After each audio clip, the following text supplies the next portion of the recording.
In this lesson, we're going to talk about linear functions and inequalities. But before we can talk about anything linear, we need to go over how to find slope. So how do you find slope? I want you to recall that the letter M is used to represent slope. And when we're looking at a graph, we're talking about rise over run. Okay. Now, another way to say that is a change in y over a change in x. And if we want to say a change in something, that's a difference. So we can also say it's the difference between two y values, y2 minus y1, over the difference of two x values, x2 minus x1. Okay? So these are all the different ways that you're used to seeing slope, all right? Now there are 4 different types of slopes.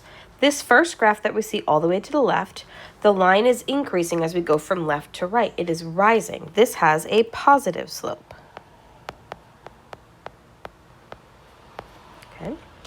The second line is a perfectly horizontal line. There is no change in the y values, but we're definitely moving side to side. So this has 0 slope. Okay, so the slope there is 0. The third line is going diagonally down from left to right, so the line is falling. So there's a negative change in y values as we go from left to right. So that has a negative slope. And now this last one is usually the trickiest one to remember. The line is going straight up and down, so that means the change in x is 0, so the bottom of the fraction is 0, but we can't divide by 0, so this has an undefined slope.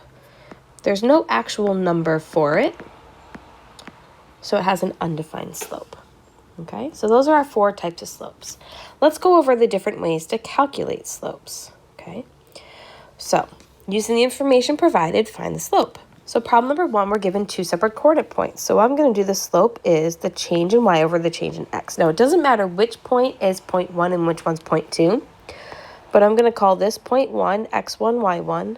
I'm going to call the second one point 2, x2, y2. So I'm going to do y2 minus y1 over x2 minus x1. Okay. Now, remember, double negative turns into addition, so 5 minus negative 3 is 8. In the denominator, negative 1 minus negative 4 is negative 1 plus 4 is 3. So the slope there is 8/3. And we're going to leave our answers as fractions. We are going to avoid mixed numbers. We're going to stay away from decimals whenever possible, but decimals are okay to use as long as you're not rounding. But 8 divided by 3 would have a decimal that goes on forever, so we're going to avoid that decimal at all costs. Right. Problem number 2.